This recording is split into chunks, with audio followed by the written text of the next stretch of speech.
MSW Media. This podcast is sponsored by BetterHelp Therapy Online. BetterHelp is not a crisis line. If you want to live a more empowered life, therapy can get you there. For 10% off your first month, visit betterhelp.com/dailybeans. And this episode is supported by MixHers, a nutritional supplement that helps balance hormones. To get 10% off your order, go to mixhers.com/dailybeans and use code dailybeans at checkout. News with swearing. Daily beans, daily beans. Daily beans, daily beans. Hello and welcome to the Daily Beans for Wednesday, September 13th, 2023. Today, without the House voting and without a shred of evidence, Kevin McCarthy has opened an impeachment inquiry into President Biden. A New York judge says he may delay Trump's hush money trial, citing the former president's rapidly evolving court schedule. A group in Minnesota has filed to disqualify Donald Trump from the ballot under Section 3 of the 14th Amendment. 5 former police officers are federally indicted in the death of Tyre Nichols. And a new court filing shows Elon Musk may have violated an FTC privacy order. I'm Allison Gill. And I'm Dana Goldberg. And by may have, he definitely probably did. That's usually what happens. We can't say he did, so it's, hypothetical and all that jazz, but we did. Allegedly might have possibly. Could have. We don't know. We know. We've talked about this so much, but now it's out in a court filing. We'll talk about that. Later in the show, I'm going to have us sit down with my friend Dallas McLaughlin, and his new storytelling album is out. It's called I Didn't Start the Fire and Other Lies. And this isn't really news related. I mean, Dallas did come up with the put some beans on it phrase. But aside from that, this is a self-care thing. I really encourage everybody to listen to this album of his. It's just really wonderful storytelling, humor, and it's good stuff. So I'm going to talk to my friend Dallas McLaughlin about that a little bit later in the show. And then, of course, we'll have the good news after that. I do have one quick hit today from WREG in Memphis, Tennessee. An indictment was filed in federal court Tuesday, federal court, charging 5 former Memphis police officers with depriving Tyre Nichols of his rights during a January 7th arrest that led to his death. The indictment lists 4 separate counts, including excessive force and failure to intervene, deliberate indifference, conspiracy to witness tamper, and witness tampering for the former officers. It also lists overt acts committed by the officers during the incident. One of the acts includes Officers Haley and Officer Mill taking off their body-worn cameras and setting them aside before gathering with the other officers to discuss the force they used on Tyre Nichols. Now, Attorney General Merrick Garland made the announcement today during a press conference. We will keep you posted on this story here on the Beans, and I'm glad that the federal indictments have come down against these 5 officers. I am as well. Justice isn't always done, but hopefully it will be done in this case. Yeah, exactly. All right, we have a lot of news to get to today, so let's hit the hot notes. Hot notes. From McGraw and Eisenstadt at Politico, Donald Trump has been weighing in behind the scenes in support of the House GOP push to impeach President Joe Biden, and that's including talking with members of leadership in the lead up to Tuesday's announcement authorizing formal impeachment inquiries. Now, the former president has been speaking, this is Trump, with House GOP Conference Chair Elise Stefanik, who was the first member of Republican leadership to come out in support of impeachment.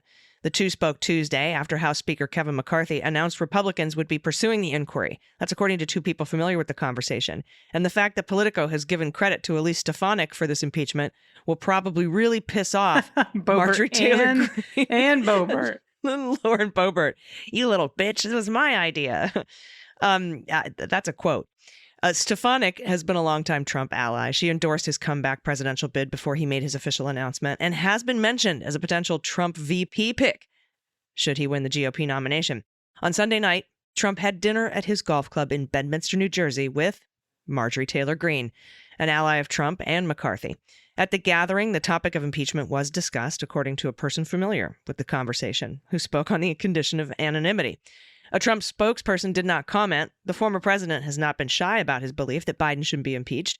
Late last month, he wrote on Truth Social, either impeach the bum or fade into oblivion. They did it to us. That's his reason. But the extent of his private involvement is encouraging House Republicans to plow forward with the process, and it shows the influence that he continues to wield inside the party as its likely presidential nominee. Let's be honest. It could also spark further attacks from Biden's camp that impeachment is being done merely to bloody him up before the election. It's been obvious. Now, Jamie Raskin has responded to the impeachment inquiry, which McCarthy did not take a vote on because he probably doesn't have the votes. Quote, the evidence shows no wrongdoing by President Biden, but the GOP is obviously forced to launch an impeachment inquiry regardless of the facts. Republican leaders are caving to Marjorie Taylor Greene and the MAGA right, which is insisting on either a ridiculous government shutdown or a farcical impeachment exercise. What a choice they're handing America. So now our GOP colleagues will have to keep reciting repeatedly discredited conspiracy theories about Ukraine, first concocted by Donald Trump, Rudy Giuliani, and Lev Parnas, who now concedes they have nothing on Joe Biden and is begging them to call the whole thing off. Quote, Senate Republicans investigated Biden in the run-up to the 2020 presidential election, and House Republicans have investigated the president since the start of this Congress, but no Republican sleuth has found a particle of evidence of criminal wrongdoing by President Biden. Republicans have reviewed a mountain of evidence, including over 12,000 pages of subpoenaed bank records, over 2,000 pages of suspicious activity reports made available by the U.S. Treasury, and hours of witness testimony from Hunter Biden's business associates, federal agents assigned to the Hunter Biden investigation, and then Vice President Biden's bookkeeper. All of this evidence demolished their false allegations about President Biden. And furthermore, this mountain of evidence refutes the claim that there's been any kind of obstruction, a charge that rings especially hollow coming from Donald Trump's defenders. So that's what Jamie Raskin had to say about this. It's going to be a circus. It's so dumb. And we'll talk about this tomorrow, but the news just broke, and we'll cover it on the Beans tomorrow. But there's an OLC memo on file from the Trump administration that sort of stops this whole thing from happening without a vote in Congress, which McCarthy didn't have.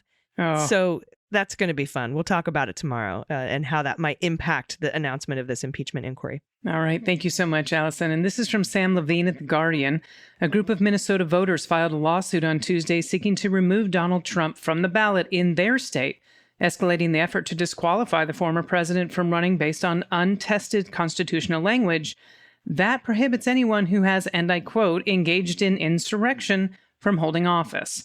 Now, the voters are being represented by Free Speech for People, which is a left-leaning group that has aggressively been pushing to remove Trump from the ballot in several states now.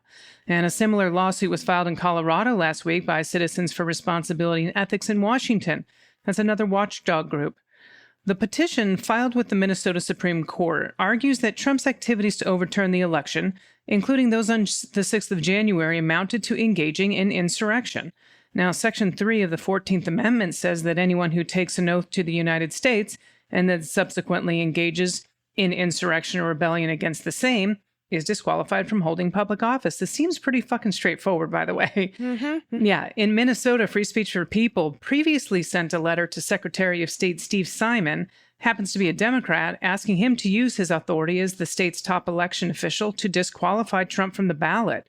Simon responded by saying that his office didn't have the power to investigate Trump's eligibility, but that state law allowed for voters to bring legal challenges to a candidate's qualifications in court. Well, Trump's already taking action to try and head off the disqualification efforts in Colorado and New Hampshire, so add this one to the bucket. Now, Trump's campaign publicized a letter on Tuesday from New Hampshire state legislatures urging the state's top election official not to remove Trump from the ballot. The letter says, and I quote, "There's no legal basis for these claims to hold up in any legitimate court of law. Now, the opinions of those perpetrating this fraud against the will of the people are nothing more than a blatant attempt to affront democracy and disenfranchise all voters and the former president." While the New Hampshire Secretary of State has faced harassment as he weighs how to address issues around Trump's eligibility. He has one of the most pressing deadlines because it will hold one of the first Republican primaries next year. This is coming up fast.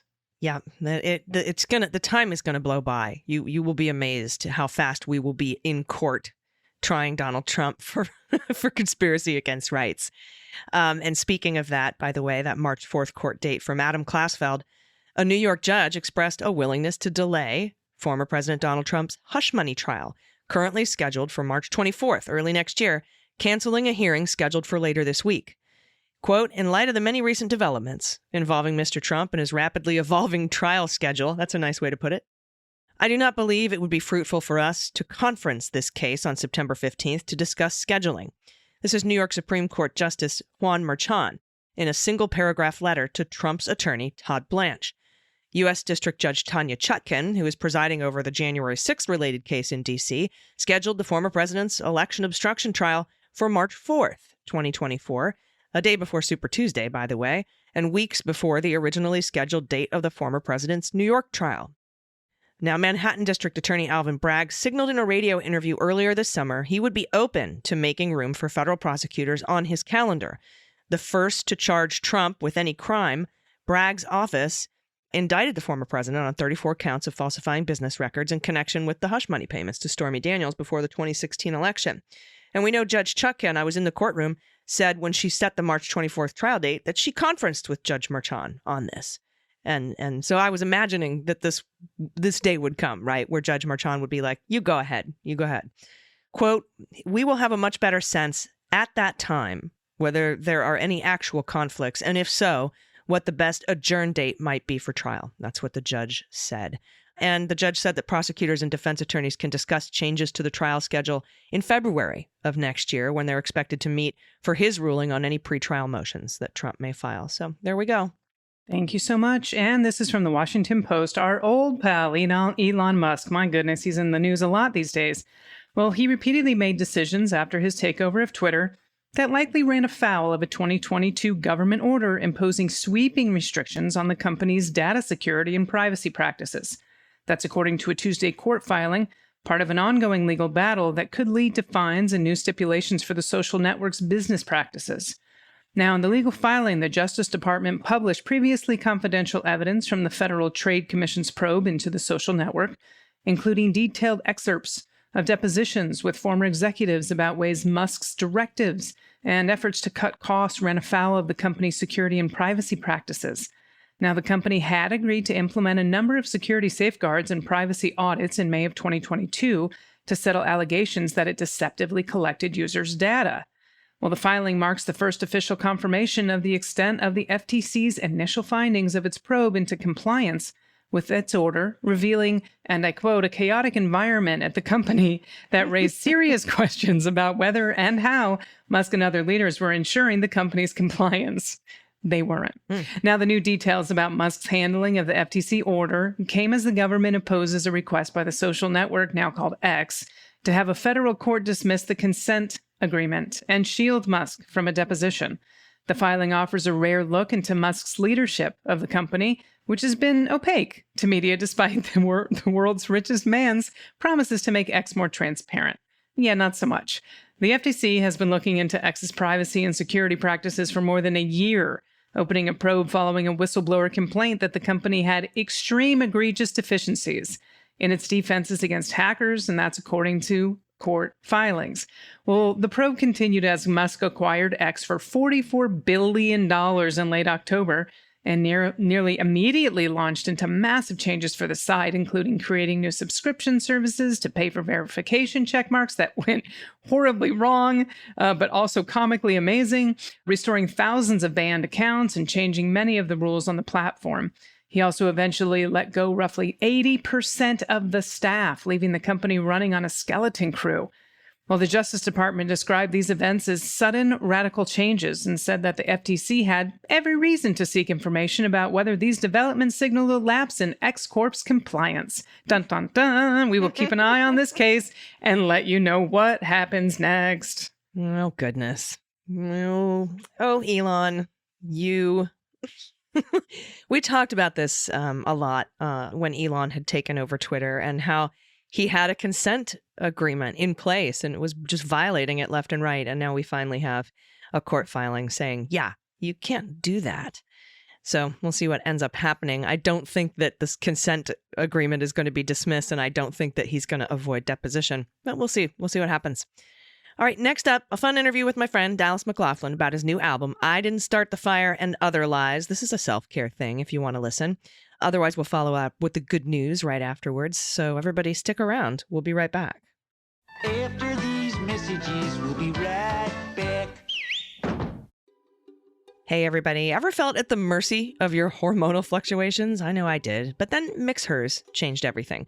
With their focus on hormonal health and high-quality ingredients, they provided transformative solutions that have made my days smoother and my life more in balance. Simply put, Mix Hers is more than just a nutritional supplement. It's a companion for women navigating the highs and lows of hormonal changes. From the moment your first period comes to the onset of menopause, Mix Hers is beside you. Their range of products extends beyond hormone balance, boasting a spectrum of options tailored to women's wellness, including pre-postnatal care, libido enhancement, and menopause support. Hooray! Being health conscious, I'm very picky about my supplements. Her Thrive by Mix Hers fits the bill perfectly. It not only boosts my energy and my mood, but it also offers some relief from night sweats and hot flashes, which is, so awful. My life has been so much better since I started using it. It comes with both watermelon lime and peach strawberry flavors. Both of them are delicious. If you're uncertain about which product best suits you, they have an online quiz. I love online quizzes. It ensures that you are pointed at the ideal solution based on your individual needs. And rest assured, each product is crafted using 100% natural ingredients, sans any artificial additives, and it's always gluten-free. I recommend Mix Hers. It worked for me, and it will work for you. Join the thousands of women who have discovered feel-good freedom through balanced hormones. Head to mixhers.com/dailybeans and use code dailybeans at checkout for 10% off your order. Mix Hers rarely gives discounts, so this is the best offer you will find. So use promo code dailybeans to get your 10% off your order today. Selling your car to Carvana is as easy as... As easy as pie? Sure. All you have to do is enter your license plate or VIN. As easy as a stroll in the park. Okay, then just answer a few questions and you'll get a real offer in seconds. As easy as singing. Why not? Schedule a pickup or drop off and Carvana will pay you that amount right on the spot. As easy as playing guitar. Actually, I find that kind of difficult. But selling your car to Carvana is as easy as... Can be. Visit Carvana.com or download the app to get an instant offer today. The issues of the day are really complicated. Everybody loves a good hot take, but really understanding an issue takes some digging. I'm Asha Rangappa. I teach national security law at Yale University. I'm a former FBI special agent, and I'm a legal and national security analyst. And I'm Renato Mariotti. I'm a former federal prosecutor, a practicing lawyer, and a legal analyst. And we're here to help you understand topics that can't be boiled down to a soundbite or a tweet. Join us each week as we dig deep into pressing legal topics. Listen to It's Complicated anywhere you get your podcasts, and check out our YouTube channel.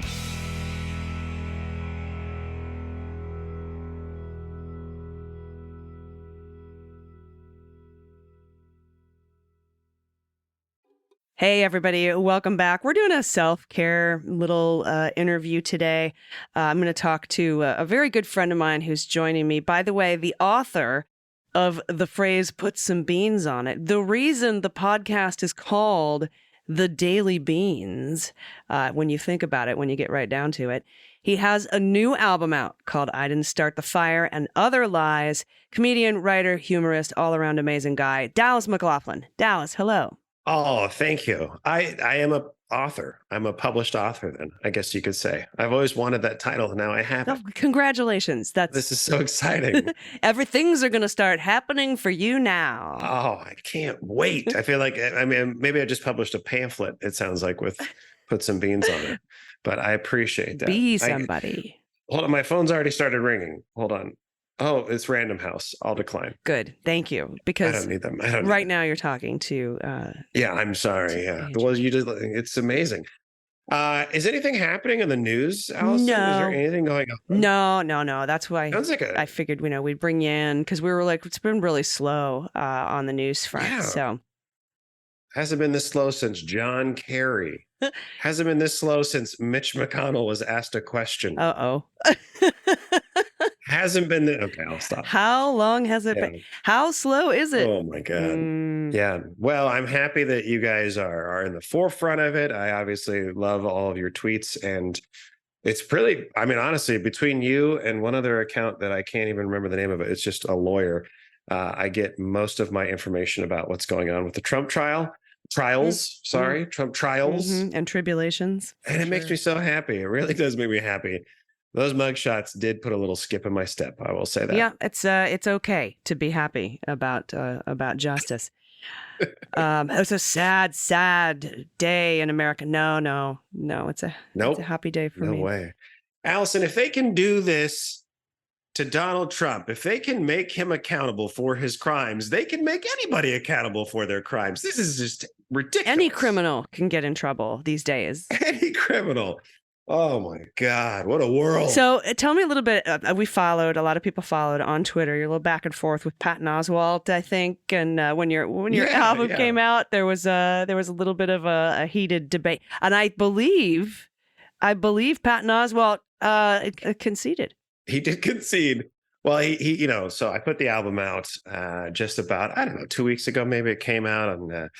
And right away, I got, it was very, just like my first album of stories. I'm just happy with the reception that it gets. People seem to like it and they go and get it. And it jumped up on the charts. I think we debuted at number 11 on the Apple comedy charts, which was awesome. And then kind of started steadily climbing. And I was, it's one of those things. I'm sure you feel the same way when, Mueller, She Wrote started to get, bigger and bigger. You started kind of putting your name started to be next to other names of people that you probably idolized or look up to or admire, and you're like, oh, that's fucking cool, And so anytime I show up on the charts, it's always between, people that I love. And so I found myself between Patton Oswalt and Weird Al on the charts.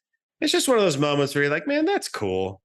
And so I tweeted it out and I said, I'm between a Patton and Weird Al sandwich, which is just where I want to be.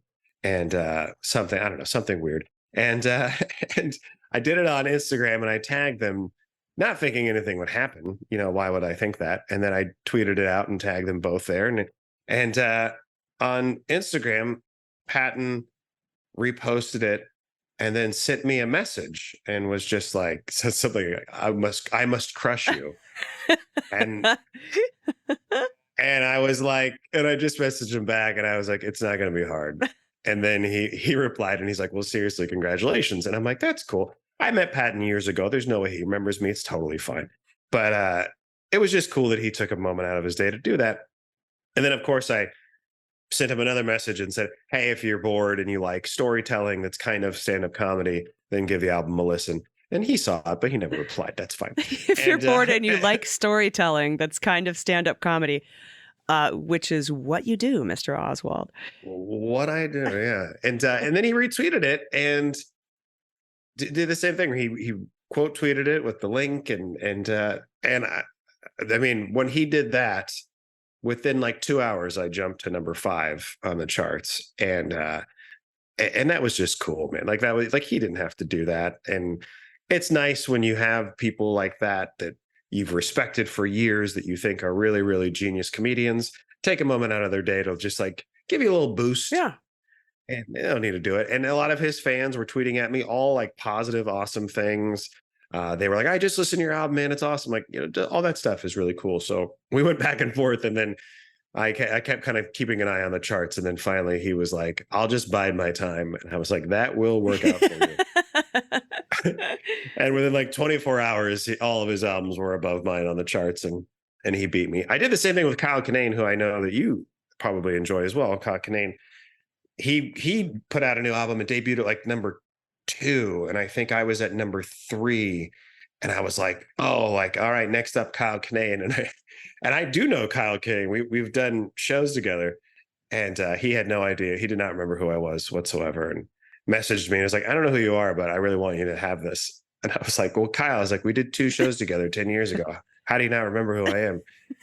And also never replied. So I'm like, okay, well, that's fun. That's funny because I know that you've done shows with that guy. I think I did a show or 2 with him, but he probably would never remember who I am. Never. By the way, anybody who's new to Daily Beans, I was a stand-up comic for about 10 years. I'm what's called a hobby comic, meaning I didn't quit my day job and live destitutely, paying my dues that way.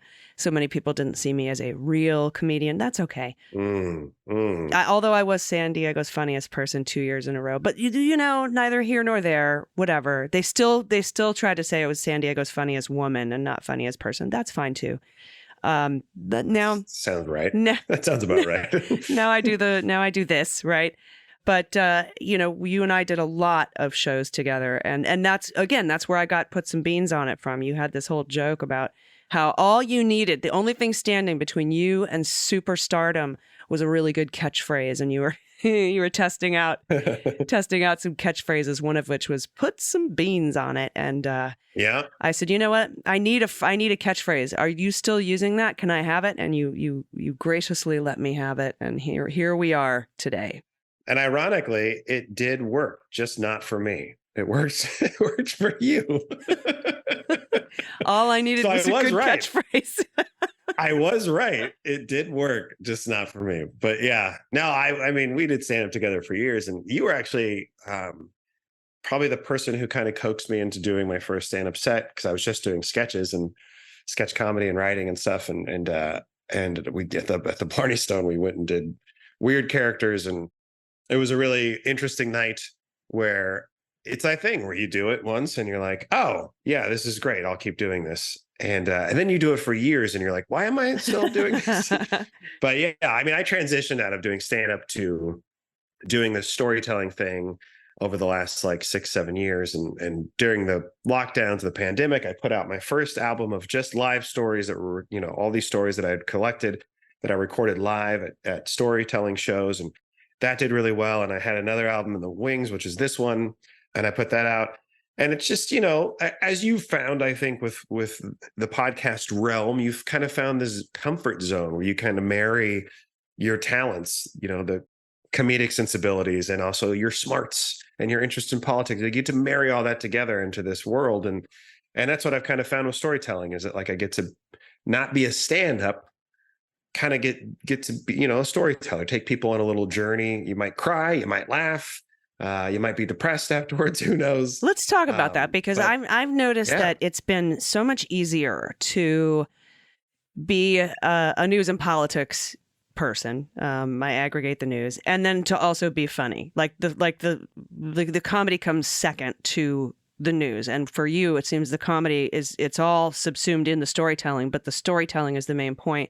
Is there because I noticed a real big like lift of pressure off my shoulders to have to do a punchline every 2 minutes or 20 seconds, I should say, like you do with stand-up comedy, to go up and do the news and talk about current events and politics and punditry, but to also be funny while you do it. I found that actually opens you up to be able to use your humor in different ways. Have you noticed that? Oh my gosh. I mean, yeah, the moment I stopped caring about being like a stand-up, or like stopped worrying about the structure and being on stage and worrying if a joke was going to land or not. The moment I stopped worrying about that was during the lockdowns, because people were trying to get me on shows, you know, these parking lot shows and Zoom shows. And I was like, no, not a chance. Like, that sounds awful. I did one Zoom show and it was the worst experience I've ever had. And then I was like, you know what? No, like this isn't for me. This isn't where I want to be. And the moment I stopped worrying about it was like the moment I became happy about stand-up again and comedy in general. Because then I was like, I'm just going to write what I want to write. And if people like it, great. If they don't, that's okay too. But it's like, there isn't the pressure of like, I wrote this great fucking punchline. And then you get up on stage and you say it and it's just silence. And then you're like, oh, I should go drive off a cliff tonight because that was the worst 10 seconds of my life. And the moment that went away, and I was just like, I don't care if people like these jokes or not. Like, I'm telling you a 15-minute story of an important part of my life. There'll be some jokes in there to lighten the mood a bit, but they don't need to land. They're just there to make you feel a little bit safer about the darkness that we might get into here. And same with the news, my friend. Same with the news. Yeah, that's exactly. It's so, So yeah, it definitely like, and it's also made me happier for friends, like you've experienced this too, where you're just like, you get so bitter. You're like, why is that guy going on tour? Like, why is that girl like have a new special? Like, you just get mad. You're like, why don't I have that? And then when I just stopped caring about all that, it was like, now I can really support my friends and I don't feel bitter about it. It's like, I'm doing what I think I should be doing, and they're doing something that I don't think I can do healthily. Right. And that's Where why it's it's like, cool what yeah. Patton Oswalt did, because, he's like, I do my thing and there's room for everybody and there's room for everybody's thing. I Yeah. remember when I was a stand-up comic and, I was doing specifically like blue sex-oriented stuff. And then Amy Schumer blew up and I'm like, well, there's the one. That's it. There can only be one female that does these kinds of jokes. And so I'm done, and you start to realize, no, there is absolutely room for everybody. And it's the kindness that matters. And that's one thing I remember about working with folks like you and like Jesse Egan or, some of the other comedians that we've had locally, just the nicest people, regardless of the material or whatever. It's just like everybody's there to give everybody a hand. We were doing stuff not just at a comedy store or we were doing Blarney Stone and we always had each other's backs. And it was about doing the show for the right reason. And at the time, the right reason was to make people laugh. And now when we get deeper into the stories where we're storytellers, whether it's the news, whether it's the stories that you're telling, as long as it's relatable to people, you're kind in the business and you've got your humor infused in it. That's how you like find your voice and get to where you want to go. And it does really, I think, alleviate a lot of the pressure and take away a lot of the cynicism that can end up happening. And we've seen a lot of people succumb to who stay in that business and try to do that formulaic stand-up comedy thing that everybody's used to. I'm not knocking it. There are some people who are brilliant at it and continue to be brilliant at it. And I'm glad that they're there. But I'm so happy that you're doing it your way. A lot of times, we get sort of, I don't know, not made fun of, but like talked down to because we've decided to do this thing our own way. Like, oh, you're not a real, I joked about myself being a hobby comic. Oh, you're not a real comedian. Oh, you use a guitar. That's not real. You're not a real comic. Oh, you didn't wait in line every Sunday through your teenage years to do 3 minutes at an open mic night and then work the ticket window. Sorry, you're not a real comedian. And so doing it your own way and being successful at it, I think is something that you should be real proud of. Talk a little bit now about this album of stories. Is it live stuff or did you do it studio? Like, tell me about it. No studio. We did it just like the first album. It's all stories that I've told across mainly San Diego at live storytelling shows, mainly in bars. So, there's a lot of drinks, a lot of clinking. But this album is a little different than my first one, where it's all a collection of stories that I told about jobs that I've had or people that I've met. And every time I've, somehow kind of fucked it up. So it's not always my fault. It's usually half my fault at least. But it's kind of like, I just realized that over the years, I told all these stories. Like, I told a story about how I kind of burned all my bridges at SeaWorld when I worked at SeaWorld for years. And then I told a story about radio, how when I was a radio DJ, how I kind of screwed that whole thing up just by being an asshole, essentially. And I was like, man, there's a theme here. and and then when I started to recount and do the stories, I'm like, it's not all my fault. But it's okay. Like, it's okay to kind of, I felt like it was like really freeing to tell the stories and be like, yeah, I'm willing to take a lot of ownership over this stuff. But I think it's interesting for a lot of people because I worked at FM 94.9 here in San Diego as a DJ for 8 years. And I famously did a thing on air where I said a joke about Subway, the food place. Is it legally food? I don't know if they can legally call it food now. I'm not sure. They had a lawsuit, I think, but that place, the food chain. And they got really mad at the joke. Somebody heard it and they like pulled all their sponsorship from the station. And like it cost the station something like $30,000. And I got fined. But that was like a story for like a year and a half around San Diego. Anywhere I'd go, people would be like, man, what happened with Subway? Blah, blah, blah. And then like, why were you suspended? And I would never tell them the real story. And then finally I was like, well, I'll just tell them what happened. And so it's like little things like that, where it's like throughout this album, it's kind of letting the secrets out about why things happened, how they happened, and just letting the chips fall. And if I burn a bridge by telling that story and putting it out to the public, then I burn that bridge. Like, it's okay. Like, I'm all right saying goodbye to all of these things in the past. I tell a long story about Bad Credit, which was my band for a long time that was fairly successful on the West Coast, at least. And kind of how we became big and then how we completely screwed it all up. And then we were going to do a reunion, and we had kind of started rehearsals and practices, band practices and stuff to do a reunion.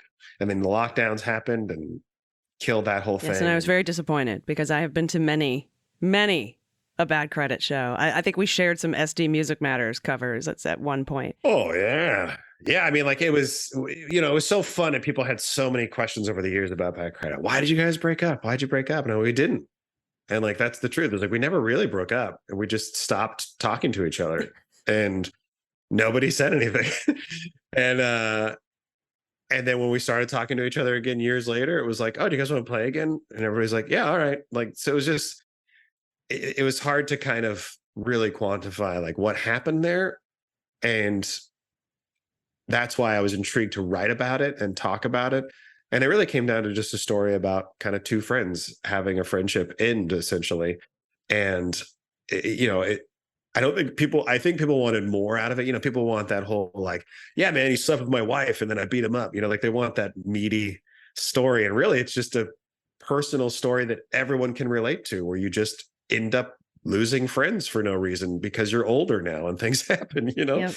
But that's a kind of every story in there is about that, how I screwed something up, or, you know, how I stood up to the man and ended up losing. It's but it's fun. I mean, it's fun. I've gotten such, like, somebody mentioned when I put it out recently, somebody commented on, I think, Twitter or whatever, like that the story about SeaWorld should be put into the official canon of San Diego history.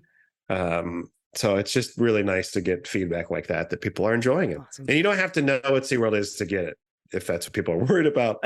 You don't have to know what SeaWorld is.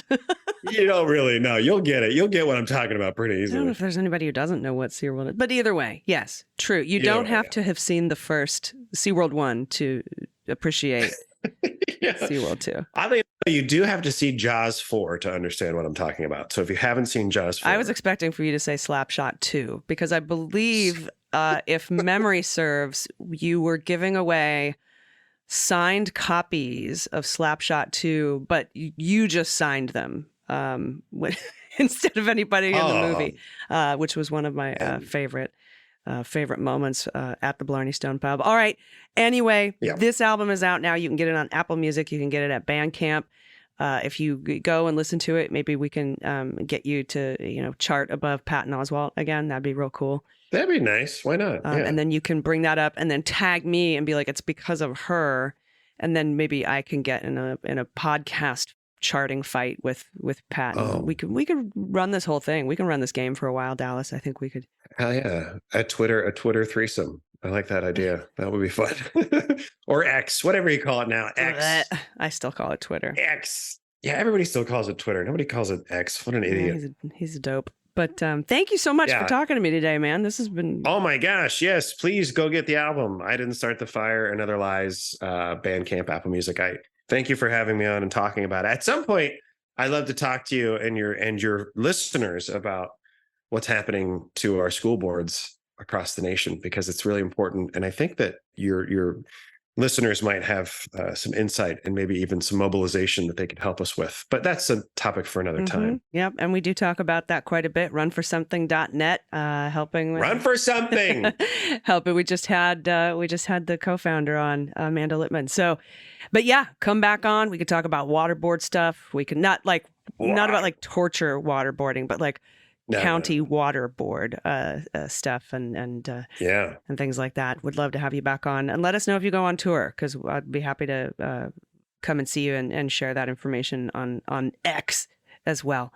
X. Anyway, it was just want to guy. What an idiot. You know what I mean? Like, what a child. What a dumb little child. Yeah. But he knows what he's doing. Everybody's talking about him. Anyway, so sorry. I told a news story last night, actually. I did a storytelling show last night and told a news story. And one of the jokes was about Elon Musk. And people applauded. And that made me really happy. Nobody likes him. Nobody likes him. No. Nobody likes him. Fine. All right, sorry. No. Sorry to end on an Elon Musk note. It's got Musk notes. But anyway, yeah. Like, I appreciate your time. It's been great to see you, my friend, and we'll see you again soon. All right, this has been another episode of Self-Care. Go listen to the album I Didn't Start the Fire and Other Lies on Apple Music and Bandcamp. Dallas McLaughlin. It's been great. Thank you. Everybody stick around. We'll be right back with the good news. This episode is brought to you by BetterHelp Therapy Online. BetterHelp is not a crisis line. For 10% off your first month, go to BetterHelp, HELP.com/dailybeans. Start living a better life today. You know, a few years ago, a major project had my thoughts constantly racing. My nights were restless. My mornings were rough. Couple that with the anxiety from PTSD. Simple joys felt out of reach. My mind was a crowded place, and quiet moments became a rare treasure. Do you ever find that just as you're trying to fall asleep, your brain suddenly turns on, won't stop talking? Do your thoughts start racing right before bed or at other inopportune moments when you're trying to concentrate? It's as if our minds reserve their loudest thoughts for the most silent moments. Discovering how to quiet that internal noise can be a challenge, but when you do, it's profoundly transformative. As it turns out, one great way to make those racing thoughts go away is to talk them through. Therapy gives you a place to do that so you can get out of your negative thought cycles and find some mental and emotional peace. You don't need a monumental crisis to seek therapy. It's like a life coach for the soul. It teaches us to set healthy boundaries, which is so important, embrace positive coping habits, and most of all, it's a journey to rediscovering and refining ourselves so we can be in a better place to face any challenge in the future. So if you're considering therapy, choose BetterHelp. Dive into a world of online convenience tailored at your pace, and you can start with a simple questionnaire, meet a licensed therapist, and feel free to switch anytime without extra costs. So get a break from your thoughts with BetterHelp. Visit BetterHelp.com/dailybeans today to get 10% off your first month. That's BetterHelp, HELP.com/dailybeans. Selling your car to Carvana is as easy as... As easy as pie? Sure. All you have to do is enter your license plate or VIN. As easy as a stroll in the park. Okay, then just answer a few questions and you'll get a real offer in seconds. As easy as singing. Why not? Schedule a pickup or drop off and Carvana will pay you that amount right on the spot. As easy as playing guitar. Actually, I find that kind of difficult. But selling your car to Carvana is as easy as... Can be. Visit Carvana.com or download the app to get an instant offer today.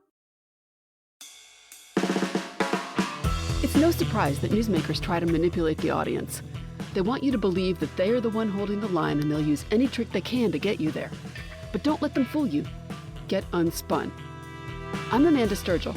I've been a reporter, and today I teach future reporters to cut the spin and think critically about what newsmakers say. My podcast, Unspun, shows you how to know when you're being manipulated by the news. Learn to spot the tricks and how to make up your own mind about what's true. So if you're tired of being fooled by the news, subscribe to Unspun today. Unspun, because you deserve the truth.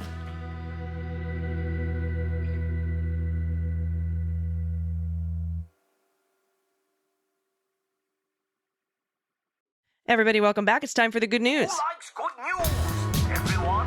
Then good news, everyone.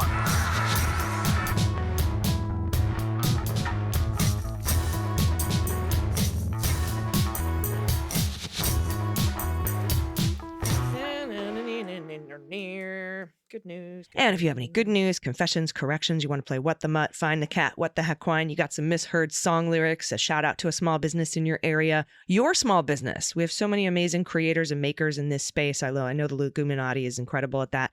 Send it to us. Let us know about it. We want to share it with everybody and support each other. If you have a shout out for a loved one or, yourself, brag about what you're doing. Tell me something you're proud of. I love that. Those feel so good to just sit down, type it out, something that you love about yourself. Send it to us. We'd be happy to read it. If you got a cool Whoopi story or a Blanky story, frog orgies, baby photos, whatever you want, send it to us at dailybeanspod.com and click on contact. All right. First of all, a correction from the YouTube comment section. A listener or viewer wrote, "Dude, row is a British term. It rhymes with how, not snow. It's a short O. I've heard it mispronounced several times. It's making my ears burn. So it's row. To which another person in the comments responded, I couldn't agree more. But get back to us when the Brits start pronouncing aluminum correctly. Ha ha ha ha. We're just going to let y'all fight amongst yourselves on the YouTube channel. Row and aluminium. Okay, got it.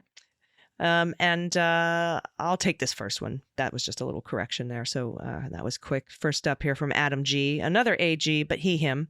Hello, Beans Queens. I want to give a shout out to my wife, Anne Marie G. Yes, another AG whose birthday is coming up. Up until 8 years ago, she was an executive in the nonprofit sector, but as happens far too often in nonprofits, she burned out. She came to me and said, I think it's time to move on. I want to start a photography business. To which my reply was, I can't wait to stand by you on this new adventure.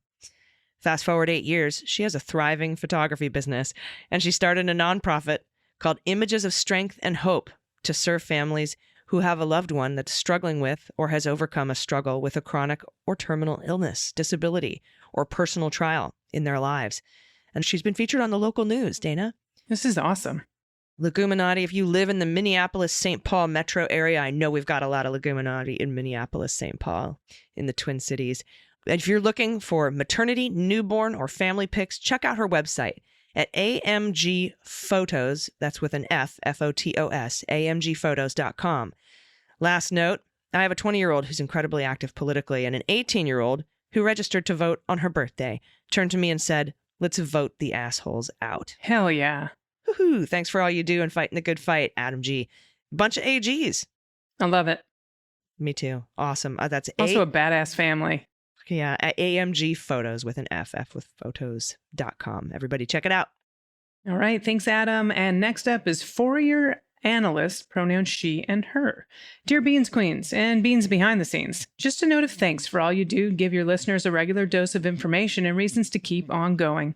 Allison, you've mentioned that you've traveled in Germany. Thought you might be interested in this light installation celebrating the various Pride activities in Aachen, Germany. The various organizations have done a lot to be very inclusive in their activities, and this street illumination is simple but very powerful and is just a joyful expression. It's pretty. Hope it brings a smile to your faces. And it does. This is awesome. I love this. I love Germany.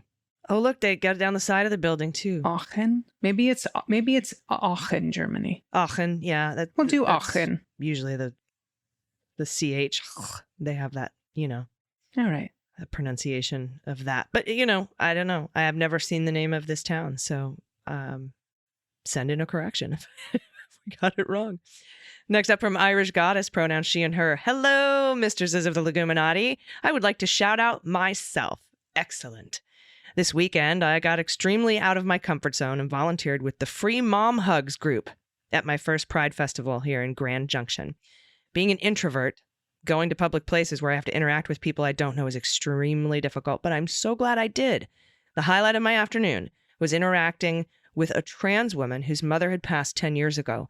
She had never come out to her mom before she passed. There I stood in the heat and sunshine while we hugged, and she cried on my shoulder for a good 5 minutes. Oh my God. When she walked away, her head was held higher, and an obvious weight was off her shoulders. By the end of my shift, I could barely walk to my car because my back and hip had gone out, but it was worth it. Just to help that one woman so she knew she was loved. For that 5 minutes, I was her mother. Oh, goodness. Grand Junction Pride was amazing with so many diverse groups. There were 4 churches with signs supporting trans people, 2 pro-choice groups, and an LGBTQ plus student group from the local college, and the Satanic Temple right next to the Log Cabin Republicans and the Mesa County Democrats. This may be Lauren Boebert's district, but the love and joy yesterday outshone all of the MAGA hatred and vitriol. Thank you for being a safe space for the LGBTQ plus community and people who support them. The whole crew is amazing. Pick Tax is a picture of the group of moms I was with. Me in the front row of the rainbow, the Satanic Temple, and the Log Cabin Republicans. Love to you all. Thank you so much. Just a reminder to everyone in Lauren Boebert's little area. She only won by 500 votes in the midterms. 500 votes. If you vote blue over Q and bring everyone with you, she could lose her seat. So let's get this together and get her out. He's running again. He deserves that seat. He would be incredible representation. So that's all I have to say about that. All right. This next one's from Truly P. Shaw. She and her. Ladies of the Bean. It's too hard not to write in this morning. It's so fucking funny to hear you guys describing the discussion of the security cams on the security cameras. I just got this full mental audio visual of the orange one running around, belly bucking all his stooges while the theme from Benny Hill is going full blast. Thank you for all you both do to make us laugh and make us smarter. Thank you for supporting my family, LGBTQ. And unnoticed by me till just now, we just bought another vowel, I. It's okay by us because our family is all about celebrating you, whoever you turn out to be. And we all wanted a big family anyway. My pronouns are she, her, but my wife of 35 plus years and I are raising my great nephew, and it's such a different world than she and I were born into. So I'd like to add that both of us hold the job title of mother/father to our son, and he's amazing. So from our 4AC in rural Arizona, we have so many babies, too many to list, but we were wondering if you wanted to play What the Cluck. We raised 400 to 500 baby chicks last month. Can you guess what breed? Oh my god. The comedian me should definitely not answer this question. all I know, I don't know a lot of chicken breeds. I know silkies. That's all I know. So that's going to be my one guess because that's the one. I love silky chicken chickens. breed Oh my God, I got to see silky chickens a couple weeks ago. They're the cutest damn things in the world.